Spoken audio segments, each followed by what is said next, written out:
Hello बच्चों, let's read the question. The electric potential V as a function of distance x is shown in figure. The graph of the magnitude of electric field intensity E as a function of x is, here we have given 4 options. Now to answer this question, first we will discuss here the key concept, and here the key concept will be potential, gradient, and we know that जो potential gradient होता है it is also known as the electric field. यानी अगर हम इसको mathematically represent करें, it is represented as E equals minus dV divided by dx. यानी हमारे पास जो डिस्टेंस होती है, डिस्टेंस के चेंज होने के साथ साथ जो पोटेंशियल होता है इसमें भी चेंज आता है, and the change in potential with respect to the distance is known as electric field, and electric field is the negative potential gradient. Now यहाँ पे हमारे पास जब भी इलेक्ट्रिक फील्ड और पोटेंशियल को हमें रिलेट करना होता है, it is related with the potential gradient.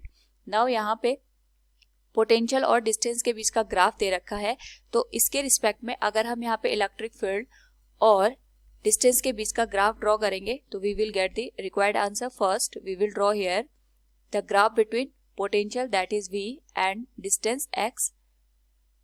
यहाँ पे 0 से लेके 2 तक, यानी जो 2 मीटर की डिस्टेंस है या जो 2 यूनिट हमें दे रखी होगी according to the given condition, यहाँ पे जो पोटेंशियल वेरी हो रहा है it is varying linearly.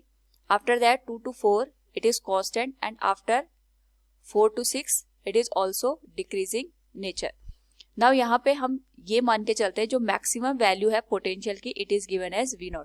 Now we know that rate of change of potential with respect to the distance is known as electric field. तो इसी से हम यहाँ पे इलेक्ट्रिक फील्ड की वैल्यू फाइंड आउट करेंगे. तो सबसे पहले 0 से लेके 2 मीटर या फिर हम कह सकते हैं 2 यूनिट तक अगर हमारे पास यहाँ पे डिस्टेंस वेरी कर रही है, उसके रिस्पेक्ट में पोटेंशियल भी वेरी करेगा. इनिशियल वैल्यू इसकी यहाँ पे 0 है और फाइनल वैल्यू V0 के बराबर हमने कंसिडर की है. ये हमने केवल कैलकुलेशन पर्पज के लिए किया है ताकि हमें यहाँ पे इलेक्ट्रिक फील्ड की वैल्यू पता चले. So the value of electric field will be minus change in potential, final value of the potential minus initial value of the potential divided by final position minus initial position. तो यहाँ पे अगर हम इसकी value put कर दें तो final potential की वैल्यू V0 के बराबर है. इनिशियल पोटेंशियल हमें 0 के बराबर दे रखा है. फाइनल पोजीशन 2 यूनिट के बराबर है, इनिशियल पोजीशन 0 के बराबर है. So from here we can get the value of electric field is minus V0 by 2.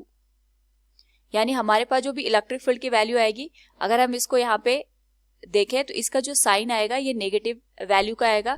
यानी हम कह सकते हैं फॉर 0 to 2 यूनिट जो हमारे पास इलेक्ट्रिक फील्ड की वैल्यू होगी it will be of the negative nature. इसका जो नेचर होगा ये नेगेटिव वैल्यू का होगा.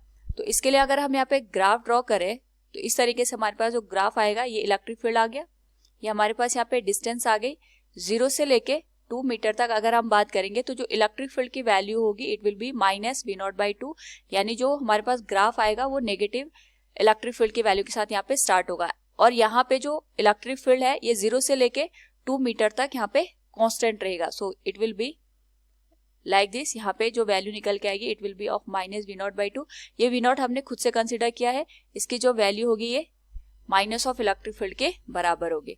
नाउ अगर हम बात करें यहाँ पे फॉर 2 to 4 यूनिट जब हमारे पास डिस्टेंस वेरी करती है इस पर्टिकुलर पोजीशन के लिए, तो हम लिख सकते हैं फॉर 2 to 4 यूनिट डिस्टेंस के लिए हमारे पास जो पोटेंशियल है इट इज कांस्टेंट. और अगर पोटेंशियल की वैल्यू कांस्टेंट हो गई इसका मतलब पोजीशन के साथ साथ पोटेंशियल में कोई भी चेंज नहीं आ रहा है. इसका मतलब E equals minus dV by dx. इसकी जो वैल्यू होगी ये 0 के बराबर हमें देखने को मिलेगी क्योंकि पोटेंशियल में कोई भी चेंज नहीं है. तो फाइनल और इनिशियल वैल्यू हमें सेम देखने को मिलेगी. इसको हम इस तरीके से भी लिख सकते हैं minus final potential V0 initial potential V0 divided by 4 minus 2, और इसकी जो वैल्यू हो जाएगी ये 0 के बराबर हमें देखने को मिलेगी.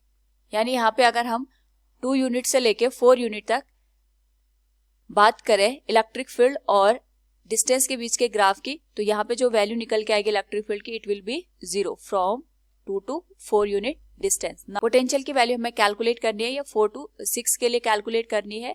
इस पर्टिकुलर केस में ई की जो वैल्यू होगी it will B minus dv by dx। Now यहाँ पे जो फाइनल पोटेंशियल की वैल्यू है it is 0। Initial value v0 के बराबर थी, फाइनल पोजीशन हमारे पास यहाँ पे 6 है और इनिशियल पोजीशन 4 के बराबर है।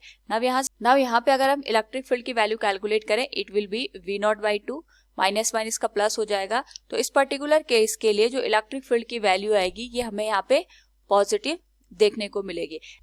इसका मतलब ये हो गया जब हमारे पास यहाँ पे पोटेंशियल की वैल्यू वेरी कर रही है और पोटेंशियल की वैल्यू डिक्रीज कर रही है, उस पर्टिकुलर केस के लिए इलेक्ट्रिक फील्ड की वैल्यू हमें यहाँ पे पॉजिटिव देखने को मिलेगी। यानी अगर हम इलेक्ट्रिक फील्ड और पोजीशन के बीच का यहाँ पे ग्राफ ड्रॉ करें फॉर 4 to 6 यूनिट, तो इस पर्टिकुलर केस के लिए जो वैल्यू होगी ये कांस्टेंट होगी, बट इसका जो साइन आएगा ये हमें पॉजिटिव यहाँ पे देखने को मिलेगा। It will B look like this 4 to 6 के लिए। नाउ अगर हम यहाँ पे तीनों पोजीशन को कंबाइन करके ग्राफ ड्रॉ करें तो ये हमें कुछ इस तरीके से नजर आएगा कि जो इलेक्ट्रिक फील्ड है ये 0 से लेके 2 यूनिट तक यहाँ पे नेगेटिव वैल्यू हमें शो करेगा। 2 से 4 यूनिट तक जो इलेक्ट्रिक फील्ड की value it will be 0 and 4 to 6 it will be given as positive value. So we can say it will be of minus E and it will be of plus E. तो दिए गए जो भी हमारे पास graph है यहाँ पे in the option we can say the graph of the magnitude of electric field intensity E as a function of x is, it will be option first will be the correct answer. Hope all you understood it. Thank you and best of luck.